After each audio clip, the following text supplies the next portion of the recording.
Today's June 14th, 2014. We're at the Atlanta History Center in Atlanta, Georgia.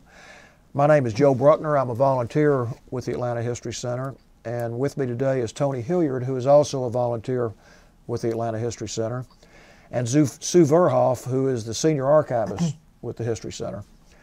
We're honored today to have with us Mr. George Consuegra, a veteran of the U.S. Army and a veteran of the war in Vietnam, who has agreed to come in here and tell us his story in connection with the Library of Congress Veterans History Project. And we're particularly honored to have George's wife, Cookie, here, and we appreciate you coming and glad you're going to be part of this. I could call Mr. Consuegra George because we were classmates in college, so it's a sort of a special honor for me to have you here and be able to talk to you about your experiences. Could you give us your full name and your date of birth? Sure, Joe. But before I get into that, I first want to give you my appreciation for all that the City of Atlanta, the History Museum, has done to put together this Veterans Legacy Project. It means a lot to me, and I want to thank Sue for being a part of it, Joe, yourself, for being a volunteer, and Tony for what you do, all the time you put into it. And I really appreciate it. It's an honor to be here and a privilege. I sincerely wish that my father, who was a World War II veteran, infantry, was here, could have done this. Mm-hmm. And that's my regret, because he had a lot of stories to tell. Well, we appreciate those comments, and this program would be nothing without the people like you who come and tell their stories. So. But George Consuegra, I was born in Havana, Cuba, and October 6, 1944. Okay. Came to Miami, Florida in, I guess when I was about 3 or 4 years old, and I was raised in Miami, Florida. Okay. What is your current address? My current address is 4470 Glengarry Drive in Atlanta, 30342. Okay. Tell us a little bit more about your upbringing. I was blessed. I moved to Miami when I was 3 or 4 years old. I was raised in a large, loving Cuban family. There were 3 boys, all younger than myself, 1 girl and 2 strays. My parents loved kids. They loved raising the family. They were the typical Cuban family, clannish. They lived for their family. The love just permeated. Neighborhood-wise, we were near the Orange Bowl, and frankly, we lived in a middle-income to lower-income type neighborhood. And frankly, we were poor, but we didn't realize it because the love permeated the family. Their love for the family. And I was very fortunate because I was raised in a Cuban household where my parents were very sociable. We had relatives or friends from Cuba, or relatives from Cuba, Colombia, Venezuela, different countries in South America. So I had the Cuban culture inside the house, learned to speak and write Spanish fluently. Then when I went outside the house, I was a gringo. I was American. But I was very fortunate. My father loved the family. He was very patriotic. As I mentioned, he's a World War II veteran.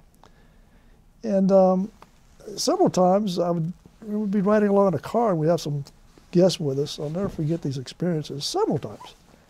I'd be in the back seat. My father would be driving somewhere, Miami Beach or whatever. And sometimes the Hispanics, whatever country it was, would criticize the United States. Well, several times he would just pull the car over to the side of the road, stop the car, and look at the individual eyeball to eyeball, and just chew their tail up and down. If you don't like it here, so-and-so, you think it's better in Cuba, Venezuela, Colombia, go back. Well, there was silence in the car. They didn't go back. But I remember that. And I was also very fortunate, and I went to the same elementary school for 6 years, the same junior high school for 3 years, the same high school for 3 years, same address. We didn't move. Very clownish. And my upbringing, I started working since I was 11 years old. When I was 11 years old, starting as a newspaper carrier for the Miami News, the afternoon newspaper. Graduated about 450 newspapers by the time I was a senior in high school. And in between in the summers, when I had more time, I would work as a bag boy at Winn-Dixie or Quick Check, and also at a place called Leslie Lumber. Made a lot of money for a teenager. Didn't realize it at the time. But one thing that I remember about my father was quite a guy, patriarch. The more I think about it, the more I realize that he was really a neat person. He raised our family, and then he raised the family of my uncle, 3 other kids. They were divorced. He raised both families. And I always remember him. He was always helping other people.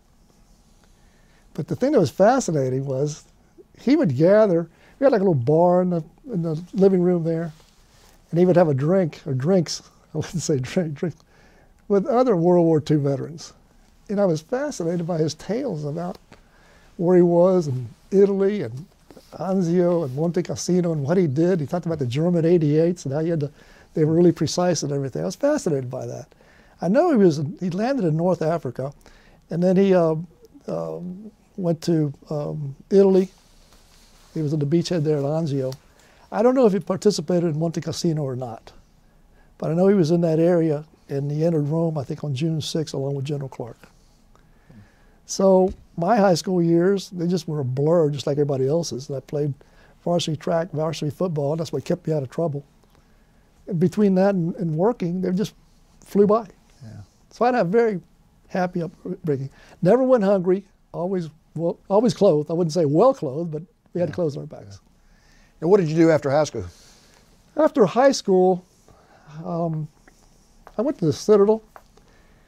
Interesting story, I'll keep it short. I was mentored by Murray Evans, class of '59 at the Citadel. He was my newspaper manager at the Miami Herald. I delivered newspapers for him at the district, and he encouraged me to go to the Citadel. Only school that I applied to, and Murray Evans helped me to get a loan because we didn't have the money. He encouraged me to get a loan, and I did get the loan. And what intrigued me about the Citadel was it enabled me to go either way, either in the military or as a civilian. I said, well, I don't know what I'm going to do or anything, but it sounds challenging. And it was a big challenge to me, so that's where I decided to go. And I assume you went into the service as an officer out of the Citadel? Yes, and my journey to Vietnam starts at the Citadel. It was a tough freshman year, just like everybody else, but you're absolutely right, Joe. I entered the Citadel, and in my junior year, I accepted a contract. To join the U.S. Army. And I thought that was the greatest thing in the world. It's $40 a month. I said, God, gosh, that's a lot of money. So I was happy, but I remember, you and I remember, either my sophomore or junior year, we started hearing echo taps before we were supposed to retire and go to bed and everything. Every time you heard echo taps, it would mean a Citadel graduate who had been KIA in Vietnam. So the war came closer and closer, and the echo taps increased throughout the years and so forth that I was there. And then I was very fortunate because at the Citadel, our junior year, we would go to Fort Jackson with military officers, our tactical officers. Most of them had returned from Vietnam. They were young, aggressive, and most of them were career persons and career people. And they always managed to pick the worst weekends in March weather-wise. It was cold, it was gloomy, rainy. So they'd take us out there and teach us the basic infantry tactics of orienteering, map reading, patrolling, setting up ambushes and so forth. It was basic infantry training. The only thing that we didn't do, we didn't have live firing on those weekends, but we'd come back to the barracks, back to the Citadel, tired as anything. Sleep deprivation was that was always a constant. Did that for several times and several weekends. It was always in March, the worst month to go out in the boonies. And then I think my junior year we did some of that. I didn't go to summer camp my junior year. I went after my senior year. My junior year I worked. And my senior year, I graduated. And I went to summer camp at Fort Bragg, North Carolina. And what I remember about Fort Bragg, North Carolina, both my roommate and I attended that summer camp. It was hot as all get out. And it was, again, sleep came at a premium. We had an E6 or E7 Puerto Rican sergeant. And he was a stickler for keeping the barracks clean. And I'm saying, here I am at Fort Bragg. I'm probably going to go off to war. I've already know how to do the cleaning the barracks and so forth. I mean, he was a stickler for it. What am I doing here with this guy? I don't need to learn this. I want to get out in the field and shoot. We did that anyway.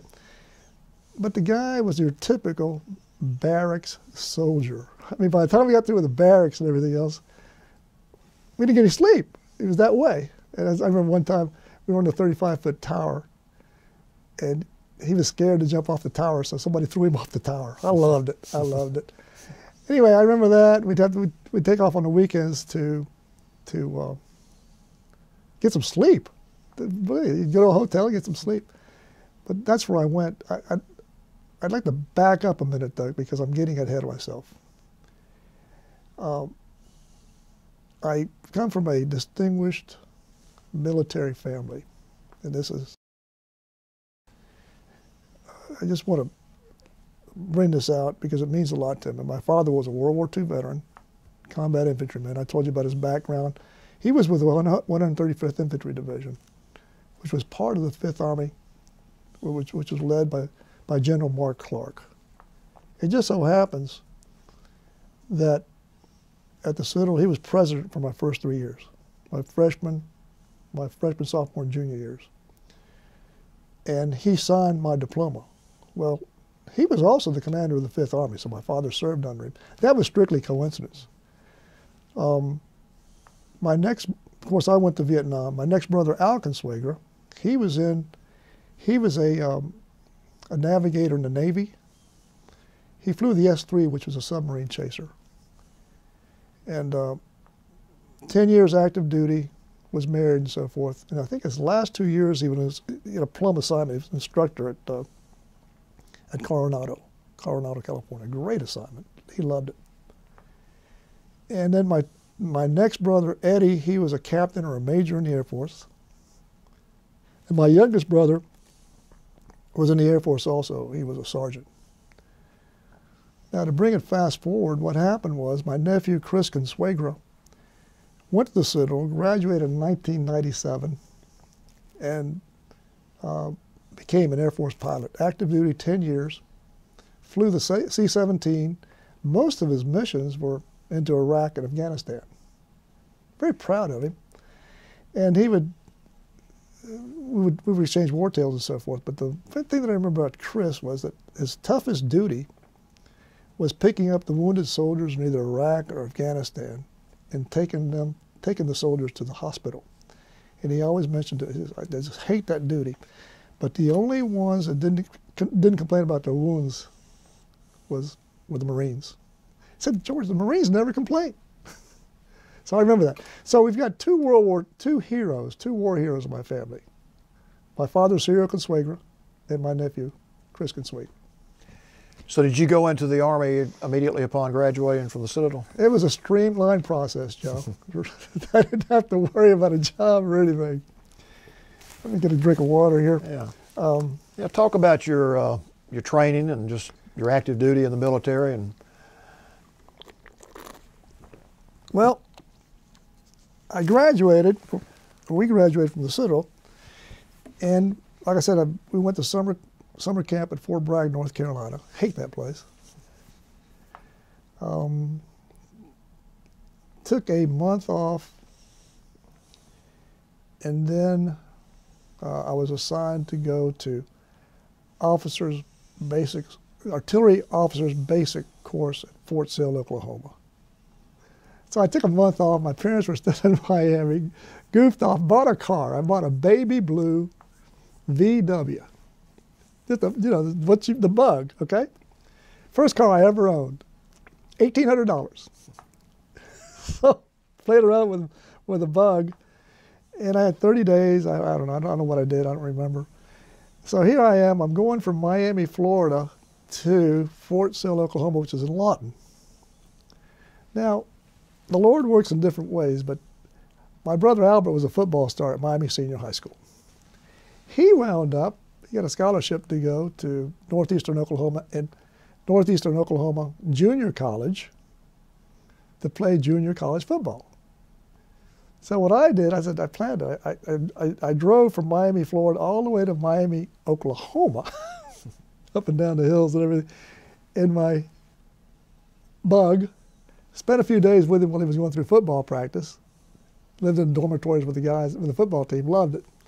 And then from there drove, I think, about 3 more hours to Lawton, Oklahoma, where I reported for duty to take the artillery basics course. So it worked out well. That was a long drive in that VW, long drive, baby blue. And then from there I started officer, basic artillery officer school. And I remember, you know, I was in heaven. I said, gosh, compared to the Citadel, it was easy. All you had to do was go to class. And the instructors were excellent. We had experienced young officers returning from Vietnam, that had just returned from Vietnam. They knew their stuff. And I learned, first of all, the 6.400 mil capability, where we were turning the howitzers around 360 degrees. We did the registrations, the laying of the battery, the azimuths and so forth. We did everything. It was practical. Did a lot of observation and so forth, forward observers, bringing in artillery fire, but we used the binoculars for the artillery fire. The only thing that they didn't teach us, really, you have to learn this in combat, is bring in artillery fire very, very close without the binoculars. That's where it starts to get hairy. But I had a good time. Fort Sill was probably my best duty post. And from there, I barely made it out, because what happened was I teamed up with some Marines and some of the Citadel graduates that were there. There were 32 Marines going through the course. 30 were going to Vietnam. Now, Marines aren't known for staying in the barracks at night. Citadel graduates aren't known for staying in the barracks at night. So with that kind of, it was bad company, that company to be in school. We partied a lot. Had a good time. Barely made it out. Barely made it out. My fault, but I learned my stuff. I was very proud to go through Fort Sill. That was excellent training. Where did you go next? My next duty station, Joe, was Fort Hood, Texas. But let me interject before I start that. I was very fortunate because my brother Albert was at Miami, Oklahoma, and on certain weekends I would take off, stay with him at Miami, Oklahoma, and watch his football games. I loved it. I'd go up there on the weekends, come back, report to class on Monday. And then I also went one time to Tyler, Texas, which was on the other side of the world from Lawton, Oklahoma. Just drove the VW just to see. But I was very fortunate to catch him in his football games, because I wasn't able to catch his games when I was at the Citadel. So, reported to Fort Hood, Texas. I was really excited. I said, my gosh, here I am. I've got my own car. I'm making lots of money, getting paid, no dependents. I was on top of the world. I knew it all. I was a brand new second lieutenant. All I wanted to do was just shoot, go out there and learn, do everything I learned in Fort Sill. Got there. It was strange. I was assigned to 2nd Armored Division, B Battery, 1st of the 14th Artillery. The commanding officer, the general, was Colonel William Embley. Went in there. I saluted, stood at attention, saluted, reported for duty. Lieutenant Consuegra reporting for duty, sir. I don't think Colonel Embley even looked up. I don't think he even looked up at me. Lieutenant Consuegra, I understand you're a Citadel graduate. And I said, yes, sir, proud of it. He started chewing my butt. He says, Lieutenant Consuegra, our mission here is to train young American citizens to become soldiers and go to war. You will make sure that these American citizens, we get properly fed, properly clothed, and get at least 7 hours of sleep a night. Do you understand that, Lieutenant? Yes, sir. My heart sank. I said, my gosh, I did that for 3 years at the Citadel. I don't want to train basic combat trainees through their cycle of about 3 months and just babysit these guys. I've been there, done that. I was so disillusioned, you know, ready to go and everything. So, it was long hours, Joe. We'd go out in the field with them. But let me back up a minute. Then I reported to the battery commander, Lieutenant Dewey, and then he was the battery commander. I don't know where he was coming from, but we nicknamed him Screwy Dewey, and that's what he was. Matt Millenbach was my mentor as executive officer. I became very close to him, and it was First Sergeant Felton. He was a African-American, heavy set. He knew his stuff. I think he was a World War II veteran. He took no nonsense from the firing battery or the chief of smoke and so forth. There was no nonsense there. So I reported to them. And the duty was it was long hours, going out in the field every day, teaching. These guys had been back from civilian life for 3 days before I got there. So all kinds of people, mostly draftees, all walks of life. It was an eye-opening experience. PT, marching, inspections, barracks inspections, but mostly out in the field. Infantry. So they had taken the whole artillery, NCOs, officers, and we were converted into an infantry training outfit, which is fine. I'd already had the infantry training. Encompassed everything. It encompassed live fire, grenade throwing, mortars, and so forth. And gosh, we would get out there at 6 o'clock or 7 o'clock in the morning, just either march out there or run out in the field, or go in the trucks and so forth. And then I get back to the barracks. I was at the BOQ at the time. I'd go back to the BOQ probably, and I would either I'd catch a bite to eat at the O Club, and then by the time I got back to my room, all I had time for was to shine my boots, get ready for the next day. And I remember on these fatigues that we wore, I had a spray starch and a little iron in my room, so I used to spray starch my uniform for the next day and iron with this iron. And that's what I did. I was just a work machine. Well, we did that for about at least 5.5. I think Sundays we were off, but 5.5 days a week. Sundays were off, and we even worked half days on Saturday. And I hated the 3-day bivouac at the end. That's where you have these company exercises, unit exercises, and stuff.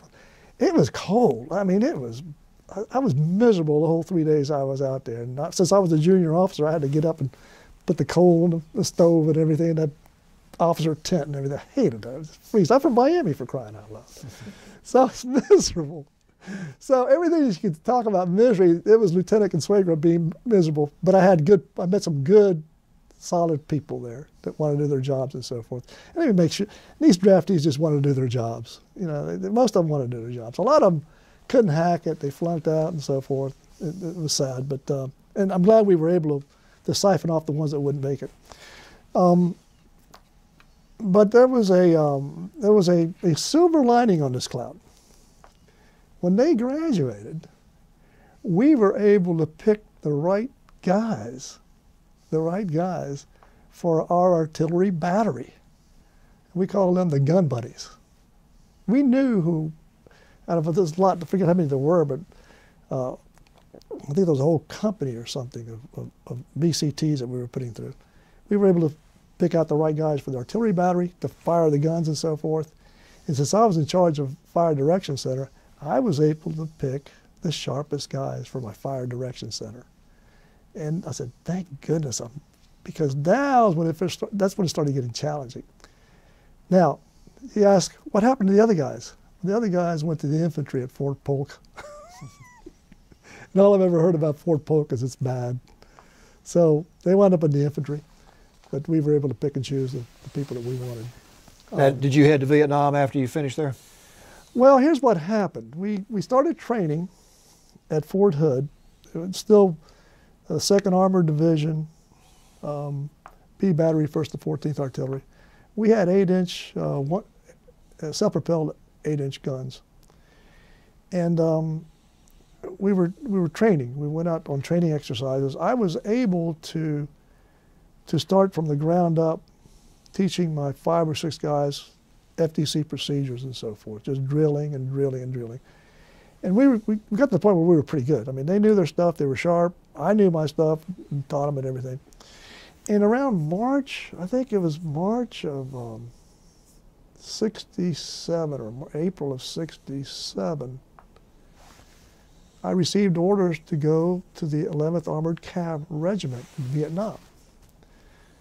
So Joe, I said, well, I'm going to the 11th Armored Cav Regiment. You know, I had mixed feelings about it. At that point, you know, we're all young and mortal, invincible and all this other stuff. I said, that's fine, you know. And, well, I was scheduled to go, and then I think shortly thereafter, Colonel Embley comes, I go to his office, and he informs me, Lieutenant, we've rescinded your orders. We've rescinded your orders to go to the 11th Armored Cav Regiment. We're going over as a unit. We're going to be part of the 198th, we're going to be part of the Americal Division, the 198th Infantry Brigade, and we're going to train as a unit this summer for preparation to go to Vietnam in August and September. Now, I was very happy. It was a positive because, gosh, this is great. I've trained my guys.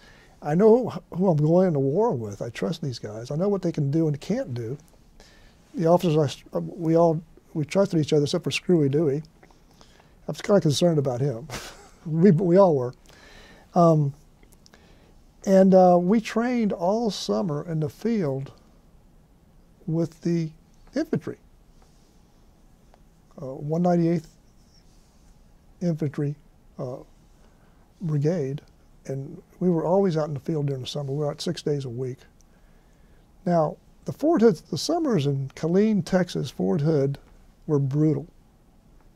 It wasn't any fun.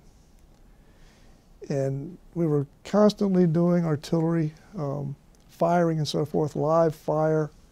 And I remember we would do the so-called hip shoots. We got really good at the hip shoots where fire mission is called in and you're able to go ahead and turn the guns, get off the road and turn the gun and put the guns in position and start firing away. You got a certain time to do that in. I mean, it's less than 5 minutes of them. It was quick. And then we also had the time on target exercise where you would line up the guns and all guns would fire, say, within 5 minutes at the same time and start the artillery barrages and so forth. We got quite good at it. And of course the infantry was in front of us, so it was live fire exercises. And the summer, it was so hot during the day. I remember the hot bulb, I think they called it the wet bulb reading, where when it got to a certain point, 90 or 100 degrees, you just had to stop, take a break, and let the troops rest and so forth. It was too hot to keep on going. It was dangerous. So we had that, and we prided ourselves because due to all that training, we got very proficient, got to know who we were supporting and so forth. And we were issued new M16s, new equipment, supplies, and everything. So we were ready to go. We were ready to go. So that was what I did at Fort Hood. It was an extended stay over there. When did you ship out to Vietnam? The way that we shipped out, Joe, was really unusual. I think the advance party went in either early August or early September. The rest of us with the guns and everything else, we shipped out in October. We flew we convoyed to Austin, Texas, and from there we flew to Oakland, California, where we boarded a merchant marine ship, a converted merchant marine ship. They converted it to a troop ship. The name was the Gordon, U.S. Gordon or something. It was old merchant marine ship. And we got there, and I remember I went on board. The next day was my birthday, and I said, well, I'll just go on board, put my gear down, and come back and go out and have some fun in Oakland and report for duty just before I'm supposed to report to the ship. Well, once we got on board, they wouldn't let us come off the ship, the Gordon, because some guys had gotten off the ship a couple of days before, and they got into trouble with the civilians. So everybody got, no, you're restricted. Okay. You're restricted. So I was mad. So October 6th of 1967, my 23rd birthday, sailed on the Gordon for about 15 days bound for Vietnam. I will never forget going on the Golden Gate and all this other stuff. And I will never forget, I was reading the Stars and Stripes, the military newspaper. And there was 500,000 demonstrators in Washington, D.C. And I said, wait a minute. Here I am, my short haircut, going to war. I just couldn't reconcile that. I said, these people should be cheering for us, not for the... So we went out. About 2 or 3 days later, we had a cook, of all things. A cook committed suicide. He jumped overboard. A cook. It just blew my mind. I said, cook, hell, they're not going to be in combat unless we get overrun or something. So anyway, we circled for about 3 or 4 hours. Didn't find the guy. And then I remember it was 6 officers in a stateroom. I think it was Austin Blood was with me, one of my 1 year ahead of me at the Citadel. I think we were in the same stateroom. There were 6 officers to a stateroom. It was very close quarters. But the enlisted men, they were down below. They weren't very comfortable. Well, nobody was comfortable. So what I remember is we had smooth weather going over for about 15 days or so. Very smooth. We were very fortunate. And I read a lot of Hemingway's books, so that persuaded me to have 1 canteen full of vermouth at all times, which I did. And then I got this little book on the learning the Vietnamese language. I said, well, if I'm going to a foreign country, I might as well learn how to speak Vietnamese. You never know. So I was teaching myself how to speak Vietnamese. And I did that, and I remember a major was in charge of the ship, the troops of the ship. The major would have meetings at least 2 or 3 times a day. The major topic was when to have the next meeting. I said, oh my God. So anyway, it was not eventful. We went to Subic Bay, refueled there. They let us off the boat. We tore up a couple of clubs. They dragged us back into the Gordon, and we sailed into July. You had mentioned you might want to take a break after about 30 minutes. Would you like to, or we can? I'd love to. Yeah, let me do that. Yeah. Take a break.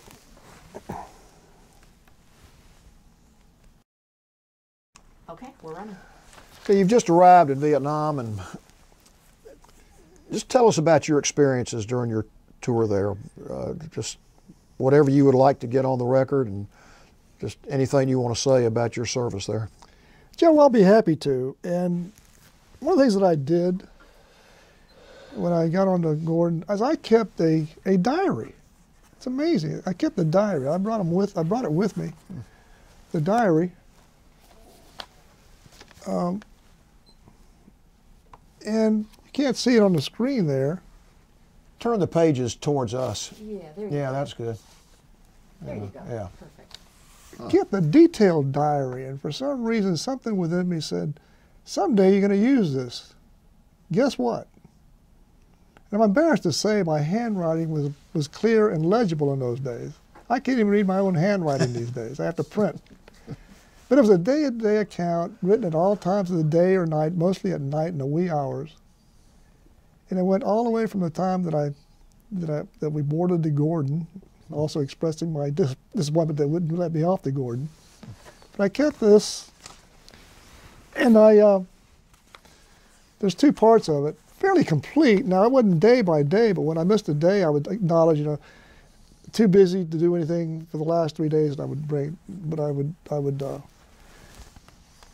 would catch up.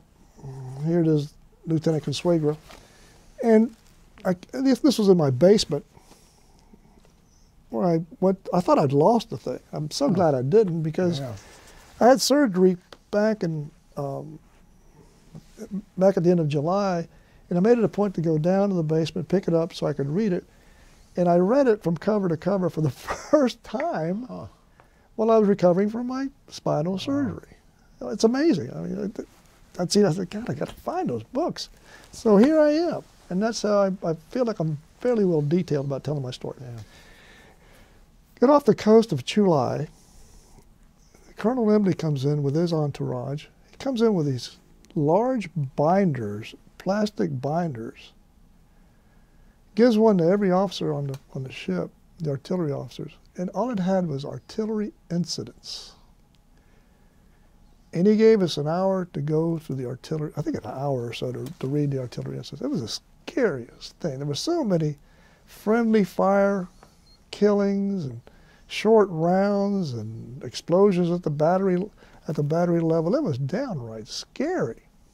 And to this day, I venture to say the American public never knew about the friendly fire incidents in Vietnam by the artillery. I said, oh my gosh, this is going to get worse than I thought.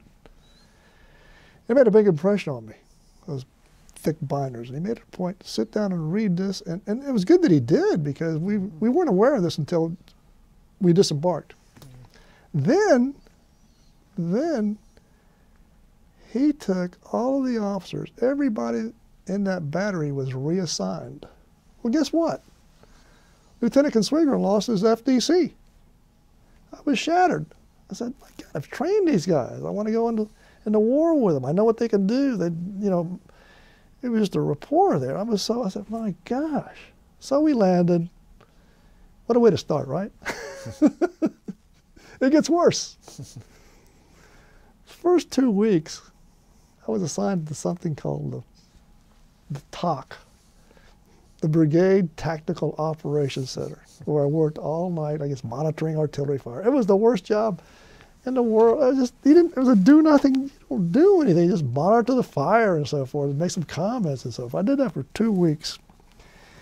And what I'm going to do is kind of, my story really is, I put away the talk. Don't even think about that, because it was awful.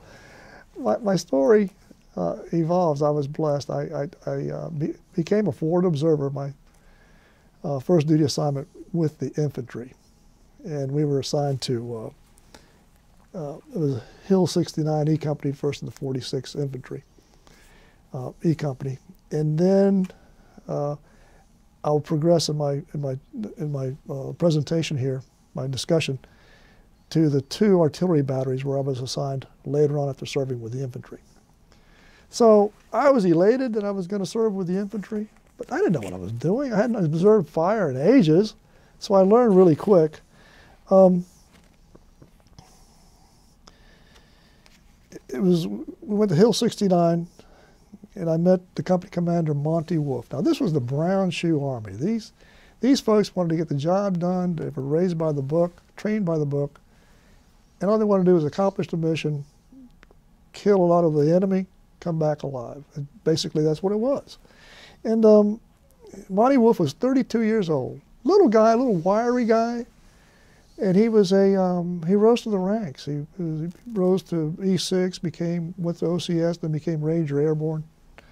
Really a good, solid leader, always placed the man ahead of himself. And then I had a very motley, my team, my recon team, consisted of 3 people. It was Lieutenant Consuegra, the know-it-all. I thought he knew it all. And then Sergeant Corrali. Now, he was with the 101st Airborne for his first tour. Now, this guy loved war. He was back for his second tour. He was my recon sergeant. When he was 16 years old, he was in Hungary blowing up Russian tanks. That's his background. He was loving it with his second tour in Vietnam. And I think his wife was trying to get him back to the States, but he didn't want to go back to the States. He didn't want to miss the show. So he was very experienced, and I leaned on him and learned a lot. Kind of crazy in a way. And then we had Spec 4 Sherman. Now, he was classic. 18, 19 years old from New Jersey. And just, he was there. But he was competent. He knew how to man the radio and so forth.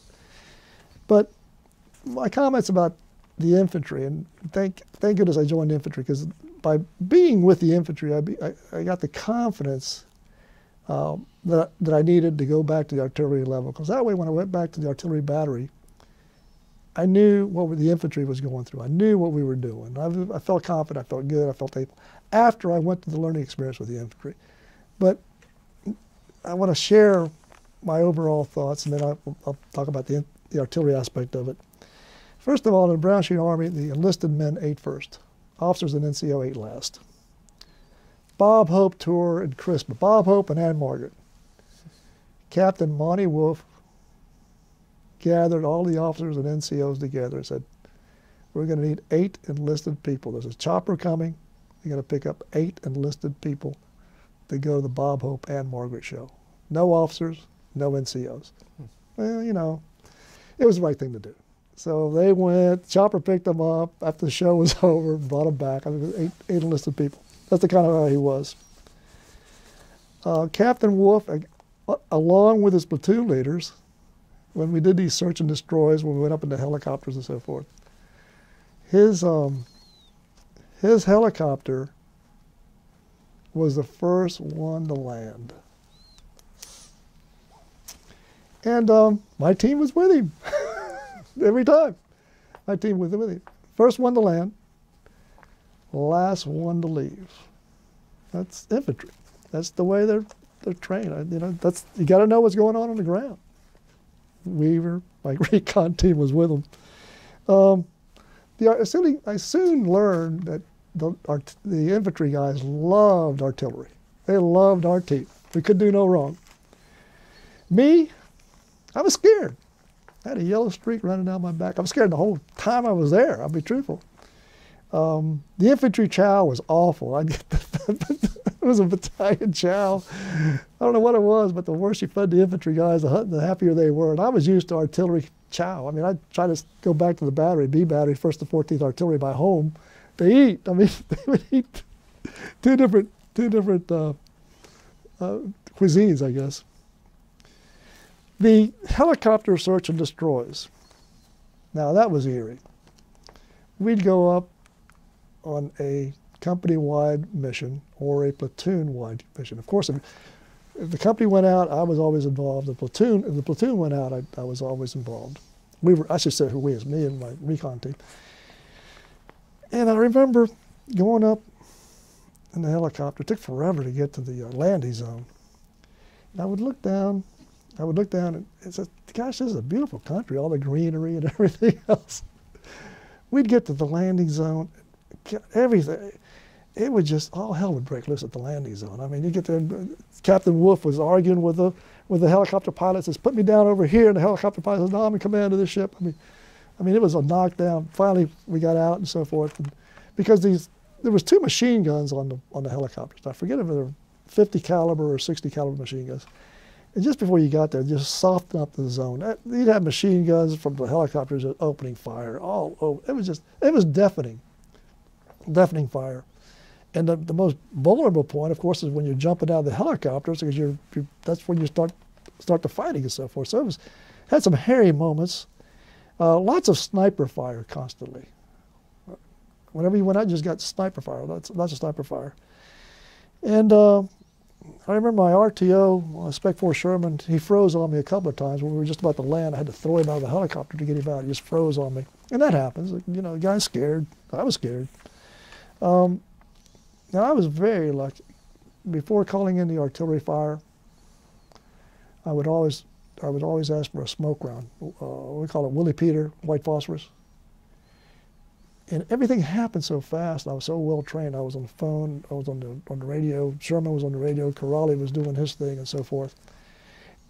And fortunately, most of the time, I could see the Willie Peter come out and hit in front of us, thank goodness, because I didn't want to hit it. If you got short rounds, you kill people and so forth. So I was very fortunate there. And as I went along, I could bring the fire in closer and closer and closer without the binoculars. And that's something that you can't teach at class. You just have to learn how to do it. So I was very fortunate. We got into several firefights, men killed, wounded, and so forth. I remember one particular firefight, I was so busy that I don't know how it happened. It happened so quickly, but our medic, company medic, got into one of those hooches where the Vietnamese were, and he delivered a baby in the middle of a fire. I mean, just unheard of. I said, God, what's he do? It was done. He did it. The fighting developed quickly. We took our casualties, they took theirs, and so forth. But I was well trained and just react. You just know what to do. And I learned, the more I did it, the more I got better at it. And also, I remember this, I went hungry. There's about 2 or 3 times that I went hungry in my whole life, and that was while I was at Citadel my freshman year, I went hungry. When I was with the infantry, we went hungry a couple of times because we couldn't bring the resupply choppers in. It was too dangerous to bring them in. So I thought about that, especially when we weren't able to be resupplied. I was spoiled. I was with the artillery.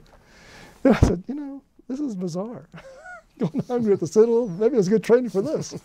Anyway, I learned to like sea rations, all except for the scrambled eggs and ham and so forth, but I love the fruit cocktail and the hot chocolate. I love that. Well, and thank goodness, I thank the Lord for this. I think I was praying before I asked for the artillery. I didn't bring in any short rounds. I said, I don't need to kill my own guys. I did not bring in any short rounds. I'm proud of that fact. And we had a lot of casualties. We took a lot of casualties. It was kind of gruesome. I won't go into the nitty-gritty, but that was part of war. I remember bringing in, we couldn't evacuate our wounded after some firefights. We had to evacuate them at night, so we would bring in these medevac, brave chopper pilots. They'd come in at night, and we'd bring them in with flashlights. You call them, they were there. They were just brave. I'm so proud of them. They just did it.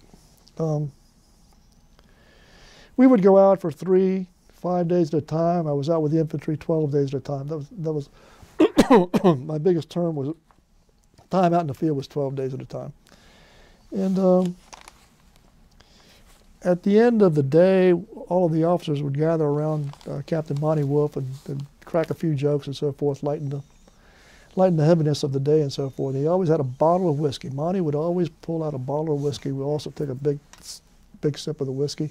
And that's how we ended the day. Of course, I would, before me ending the day, your day never ended, but before nightfall, I would coordinate with Captain Wolf and the platoon leaders where they wanted my perimeter fire, my perimeter artillery fire, the coordinates, so I could call into the battery. So if we got attacked at night, I could say, okay, call in the fire to this coordinate or this coordinate. So I did that. I think that was part of my duty. So I did that. I remember one night it rained all night. Many nights it rained all night. We had to evacuate Sergeant Corrali, of all people, because he was having these severe stomach problems. I don't know how long he was out, but he wound up in Chulai in the hospital and came back. And then later on, while he was with me, he got wounded, so they had to evacuate him again.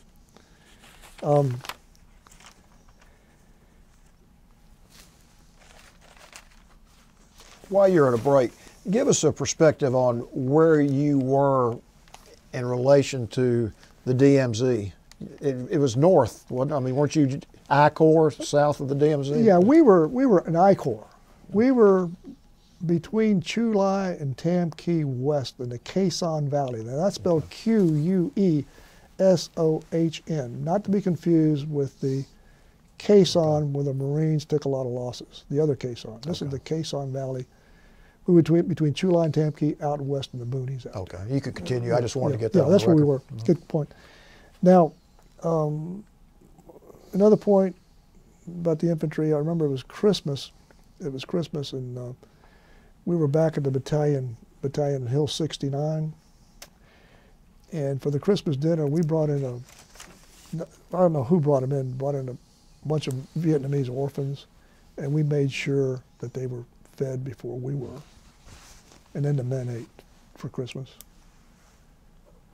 And I don't know who was responsible for it, but that's what happened on Christmas night. And then we had along those same lines, I'm getting a little bit ahead of myself, but when I was with the artillery battery, there was a village on Highway 1 that was fairly close to the battery we had several times there was something called a med cap. A med cap, and medical personnel, doctors would come to the Vietnamese village and treat the villagers. That impressed me a lot. So several times that was done at a med cap. While I was at Hill 69, I remember reading about, in the Stars and Stripes, the military newspaper, or Army newspaper, my brother Albert Consuegra, it was his second year at NEL A&M Junior College, and there was a junior college powerhouse, football powerhouse. Well, they played Ferrum Junior College in Savannah for the Junior College National Championship. He was the leading ground gainer, and that was tough ball, that junior college ball. Well, that was in the Stars and Stripes, big write-up in the sports section. So I got the Stars. Gosh, Albert, I missed his old sophomore season. This is his sophomore season. I was there for his freshman season. And he was here in the paper. I said, look at all these guys, the infantry guys went crazy. I said, gosh. So that was a memorable moment on Hill 69. Anyway, it was just super people with the infantry. I mean, they were dedicated, they're professional. And Lieutenant Mo Mosebrook was one of the platoon leaders, and he, tall guy, good looking, he looked like a movie star. Well, he got shot up, and I went to see him in July several times, and he came back and got shot up. Went to Japan. Monte Wolf, when I was with the artillery, he got shot. I think they had to evacuate him. Corrali, he wound up in long-range recon patrols. That was his cup of tea. I mean, that's what he liked. He'd throw them out there behind enemy lines on their own and pick them up 2 or 3 weeks later. You know, that was him. It fit him. I said, gosh, I guess his wife couldn't get him when he was in the long-range recon patrol. True story. Well, from there I went to. I was assigned to B Battery, 3rd of the 18th Artillery on LZ Ross. It was 8-inch guns, and this was late. This was late January, late January before the Tet Offensive. Of 68. Of 68, correct. Late January of 68. And again, God was looking out for me. Got there, and I was scheduled to either go to Australia for R&R about 2 months down the road, or the other one, Singapore. I think it was one of the two. I was scheduled about 2 or 3 months down the road to go on R&R. Well, here I am. I'm haggard. I was tired of getting shot at. I was tired of all the action. And it was very timely. I got off the helicopter and my fatigues and everything, all dirty and everything. First sergeant comes up to me, welcome aboard, Lieutenant, and we're glad to have you. By the way, you can either go to Bangkok within a week or so, or you can go to Australia, what have you, as originally scheduled. Where would you like to go, Lieutenant? I didn't hesitate. I want to get out of here. I chose Bangkok. Probably saved my life. So I became the fire direction officer and headed up FDC at the A Battery, 3rd of the 18th Artillery. And went to Bangkok. I was the last, I went to Cam Bay. I was in the last R&R airplane headed to Bangkok before the Tet Offensive started. I mean, it's just unbelievable. So, you know, somebody has to do it. I watched the Tet Offensive from Bangkok, but it didn't deter me from having a great time. So I was there, and it was just a luck of the draw. Don't ask me why, but I didn't hesitate. I'm glad I didn't. Had a great time, watched it on TV. Just had needed it. I really needed it. Came back, and I remember going up Highway 1 to go back to LZ Ross. The VC were stacked up like cordwood on the side of the road. I mean, they were just, there was a lot of killing going on. I remember I stopped for some wounded VC were there on the side of the road, and one guy had his foot all messed up, severely wounded. All he was doing was cursing LBJ. Wasn't complaining about his wounds, he was just cursing LBJ. Made a big impression on me. I returned to the battery area. It turns out that our perimeter had been breached. Sappers had gotten in. They blew up a couple of guns. The hooch where I was that was all riddled with gunfire and so forth. FDC was badly damaged and so forth. Anyway, it was not pretty for the battery there. And the full impact hit me as soon as I got in country. So that happened, and I want to again mention that I was very highly respected, well greeted by the artillery folks when I got back. Due to my experience, I exuded self-confidence because I knew what was going on. Most of them didn't know, but I knew what was going on. Then I was assigned in March. This was after the Tet Offensive. I was assigned to A Battery, 3rd of the 18th Artillery, Hill 54. Now this was an interesting battery because we were north. Part of the battery was north of Chu Lai. The other half of the battery was south of Chu Lai. This was on LZ Dottie. We were on Hill 54. And we had 6 guns. We had 2 155s, 2 8-inch SP, and 2 175, the long tom, the big ones. And for a time there, we had 2 105s. Well, we had 2s facing in every direction for the 6.400 mil capability. The battery commander, Captain Evans, was basically south. We called him 4-9er, but he was at LZ Dottie. So it was a split battery. And I went in as fire direction officer in charge of FDC for a while. And I became the, within several weeks I became the executive officer there because the other executive officer was transferring back to the United States. So I was in charge of the artillery battery and FDC and everything else there on Hill 54, which was a tremendous responsibility for a young man. But then again, I was very confident, knew what I was doing. I was well trained. Captain Evans was a West Point graduate, real good guy. The men loved him, and you know he would give me these jobs to do and everything. We got along well. Every once in a while we knocked heads, but overall, it was a pleasure to work with him. And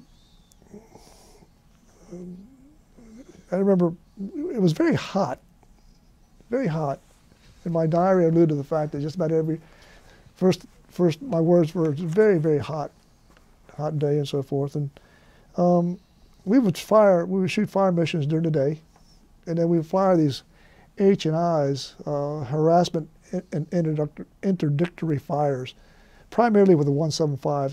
They had a range of about 30 kilometers, 25 miles, and so forth. They weren't very accurate, but you know, just to harass the enemy. I don't know how effective we are. I mean, the big thing was the so-called kill count or something, the kill ratio, whatever it was. Body count. Body count, that's the number, yeah, the body count.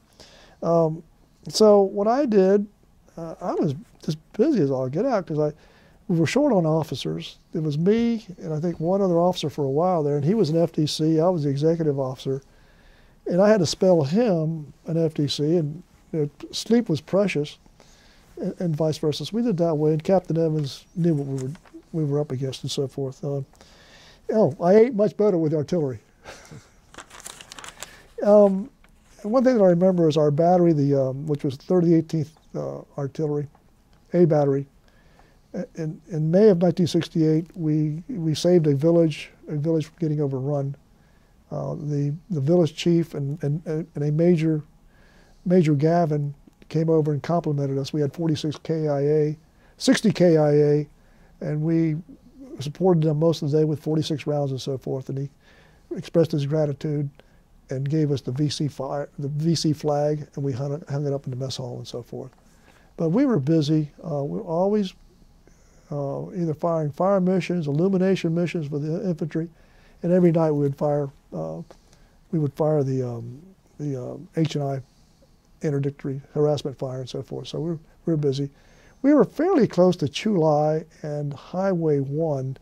Chu Lai was getting mortared and rocketed frequently, and we would get our share of it also. But we were very fortunate. But Chu Lai was a big Marine base at Chu Lai, a prime target. You couldn't miss it, and that's where they were zeroing in on.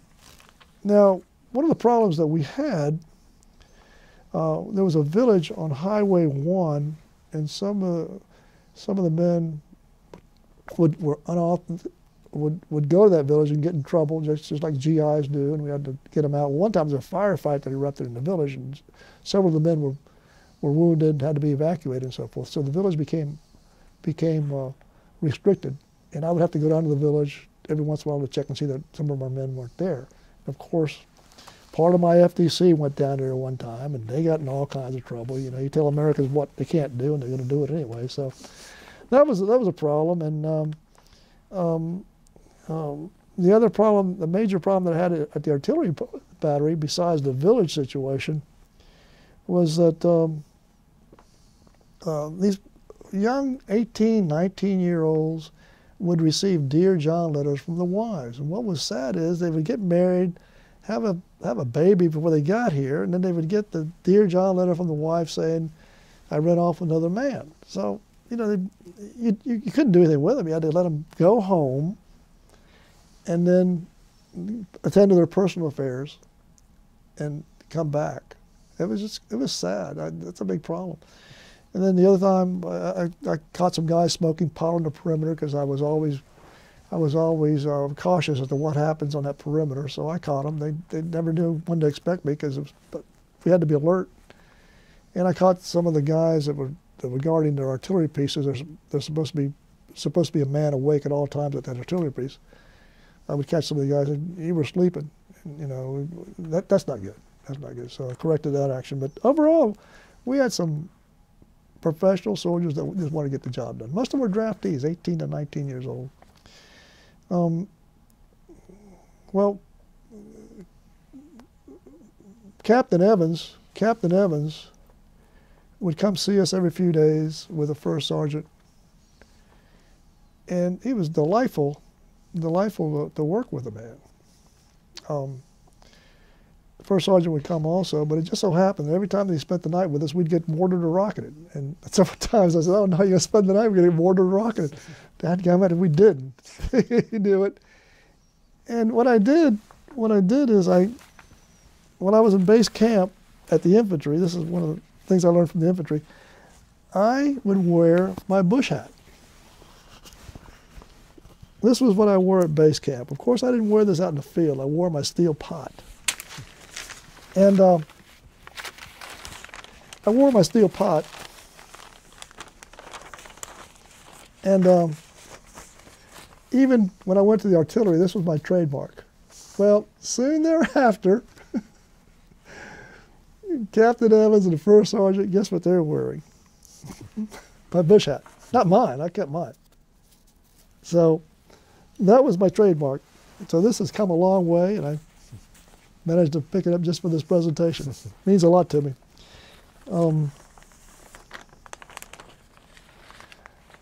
Good relationship with Captain Evans. There was it was sad to see him go. Very sad to see him go. We threw a big party for him and so forth. We gave him a big send-off. And we did really well, really on all the battery tests and everything else, the gunnery tests and everything. I was called back to division for a course for a week, and I got a 92 on that, which I'd forgotten about, but I was proud of it. It just reinforced my confidence that I knew what I was doing. And then he left in June, and in early July, a Captain Ellis became the battery commander. Well,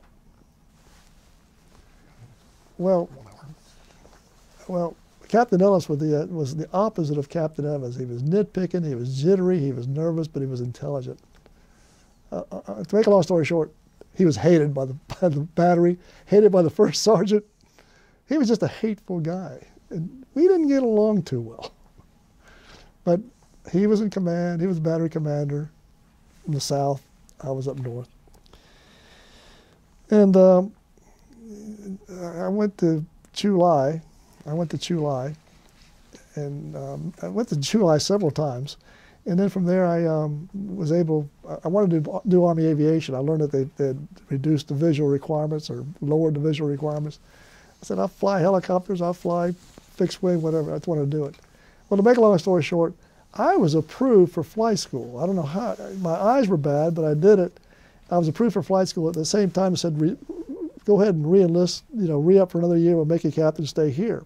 But that's another story. But I was approved for flight school. And what happened was that Captain Ellis, I mean, he was just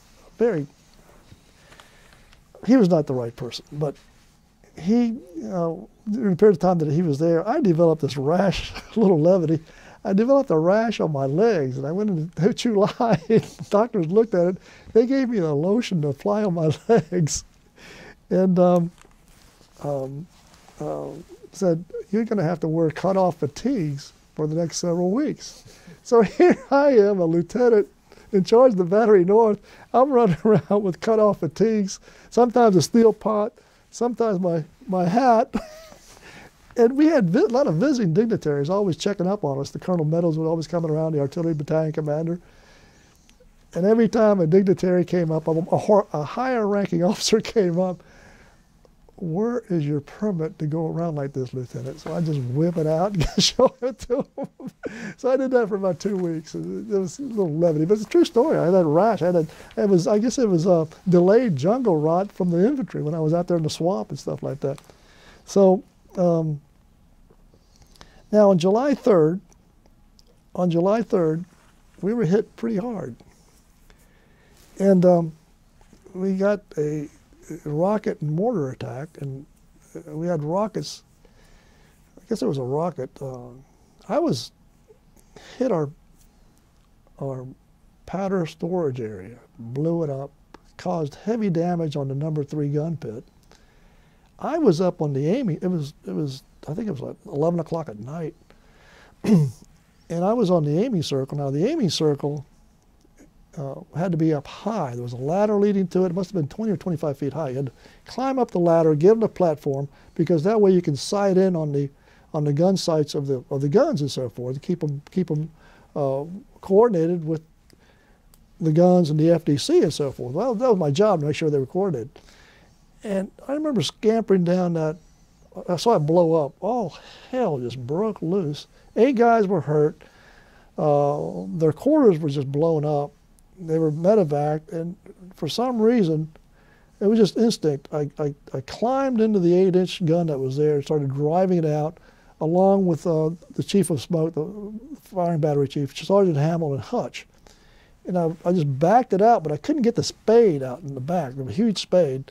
And I said, God, doggone spade's not moving. Finally, we got it to move, and I backed the thing up, the gun out, and saved the gun. Everything else was, medevacs came in and got our guys, took them. Some guys went to Chulai, some guys went to Japan and so forth. But there was a pretty heavy rocket attack that hit us.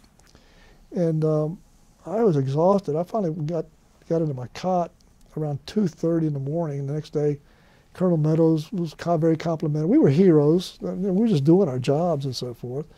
And Captain Ellis came up, and he, well, just part of the job. And it's ironic, the person that I detested the most forced me to write up my own citation, and that's how I received the Bronze Star with the Valor device. That's how I received this. You should be very proud of that. Yeah, I'm very proud of it, and I didn't want to write it up. He forced me to do it. But I got it. I mean, it's amazing how things work. So that incident on July 3rd, Bronze Star with V device. And then I wrote up the Purple Heart citations for the 8 men. And then also somewhere along my tour, I'd received the Bronze Star just for courageous duty throughout my term in Vietnam. Now, I don't know who issued this for me or who wrote it up, the declaration, but I'm very proud of it. That's why I brought it with me. So that's what happened. So July 3rd was when it happened. We were heroes. I was approved to go to flight school. Oh, I went to Vung Tau for about 3 days. I was so happy. Got away from Captain Ellis, I'll be truthful. Came back, and well, all the battery and the first sergeant, they were just complaining about Captain Ellis and so forth. But towards the end of July, we were preparing for a visit from Secretary of the Army Harry Reeser, I don't forget what it is, Secretary of the Army Harry Reeser, and General Geddes, who was commander of the Americal Division. So you know what happens when dignitaries come to a battery or any other unit. You spit and polish and everything else in a combat area, and we got ready for them. So it was about an hour and a half late. It was hot as all blazes. I mean, it was hot. And General Geddes was overweight. He was the heavy individual. And they staggered up to the FDC bunker. And there we just showed them what we did, and we passed with flying colors. I mean, it wasn't an inspection. They were just visiting. They were very impressed. But they didn't want to get out of it. I thought they'd go around all the guns and check it. We were ready for them because we were strapped. I don't think General Geddes could have made it. The heat was just awful. It was awful. And I happened to see his helicopter. If you can imagine this, the helicopter that carried him around had a big water jug right there in the middle of the back seat there. I said, yeah, that's the way a general travels, with a big water jug. True story, just like you see at the water fountains, a big old water jug there in the seat. So that went very well. They were very impressed. And in August, I moved, I think it was either 2 or 3 guns north. I went to LZ. Well, let me back up a minute before I talk about moving the battery, or part of the battery. We had a fire direction, an XO when I first got to the B battery, the 38th Artillery on Hill 54. His name was Lieutenant Knight. Well, they called him the Black. The troops labeled him. I think it was Captain Midnight. They called him Captain Midnight because he was deathly afraid of mortar fire and so forth. So he would actually sleep at FDC at night. I mean, he was just scared. So that was a bit of levity. So when he left, I took over as XO there. And let's see, in August of '68, I moved the battery north. It was either 2 or 3 guns. We went to LZ Young. Now, that was a precarious position. A lot of the enemy was around, although we had the infantry protecting us and so forth. There was another battery there, so we augmented that battery. We moved the battery, it was either 2 or 3 guns, and left the rest of the guns back where they were. By that time, the other the battery at LZ Dottie had moved north to where we are, so we were together. And got there, and we must have worked from sunup to sundown, just preparing the gun emplacements, preparing FDC, getting ready and so forth. And it was just hard work, and a lot of action going on. But I do remember Captain Ellis stayed behind, and then one day he came to visit us in a bubble helicopter. And it was him and Sergeant Puryear, the motor sergeant, career soldier also, and of course the helicopter pilot. It was the bubble. And Sergeant Puryear was not well liked by the troops either. And he complimented us on the work that we had done. The men had really worked hard to get us in place and everything. And what happened was, this is a sad story but true, the bubble took off. Enemy fire shot the bubble down, so he crashed right in front of us, down there in the slope down there. Of course, the helicopter pilot had to be medevaced. I think he wound up in Japan. Sergeant Puryear broke his pelvis. He went to Japan also. Miraculously, Captain Ellis survived with a few bumps and bruises. But what happened was, when that bubble went down, simultaneously, the troops were clapping. It was really a sad moment. I said, this is bizarre. I mean, they hated the guy that much that the troops were actually clapping that the helicopter went down. And true story, that's what happened. So what I'd like to do now is talk about the humorous events that I had throughout my term in Vietnam. I want to bring some levity to this. Let's take a break.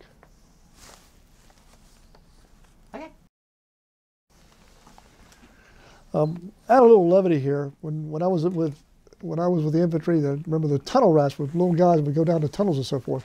Well, one tunnel rat borrowed the company commander's 45, went down the tunnel, brave guys, but he broke the handle off of it. And he was just scared to death of Monte Wolf. He broke the handle off his 45. Monte was rightly very upset, but it was humorous we did. And then I remember stuffing sea ration cans in our socks to go out on these operations. We had these big black socks, long socks. We'd stuff the sea ration cans in there. And I was a field artillery officer, but I was not the right fit. Political science major, okay in math, spoke Spanish fluently, made A's, straight A's in French. I wanted to go into military intelligence. It was the right fit, but I got my last choice. It was my dream sheet was military intelligence first, which just fit me great. Second was armor. I'm glad I didn't wind up as a tanker. And third, field artillery. I don't know how I wound up, but I did a good job. I remember one time Colonel Meadows, battalion commander, chewed out Captain Evans because a sergeant in the battery was in Quignon and he was caught stealing a generator. He chewed out Captain Evans and said, "You get down there right now." I think it was Duck Foe or something. "Go down there right now and straighten out that mess." And Captain Evans just hot-footed it out. And then, of course, we were issued new M16s, but no cleaning equipment, no cleaning kits. Everybody this year used M16 at the battery. And I was John Wayne back in those days. I was invincible, immortal, and so forth. I did not wear my earplugs. Never wore the earplugs. Carried them around with me. Never put them on. Too lazy to do so. Well, guess what? Hearing loss. So to this day it haunts me. And we flew out of Chulai. It was a great event. I think it was September, sometime in September. I gave the Army an ultimatum. Let me have my flight orders right now, and I'll stay and extend and so forth. I want to fly. It didn't come, so I liked the Army. I liked the Army. I liked it, but this position that we were in was rather precarious. We were getting mortared regularly, and I didn't like the position to begin with. It just was not a good position.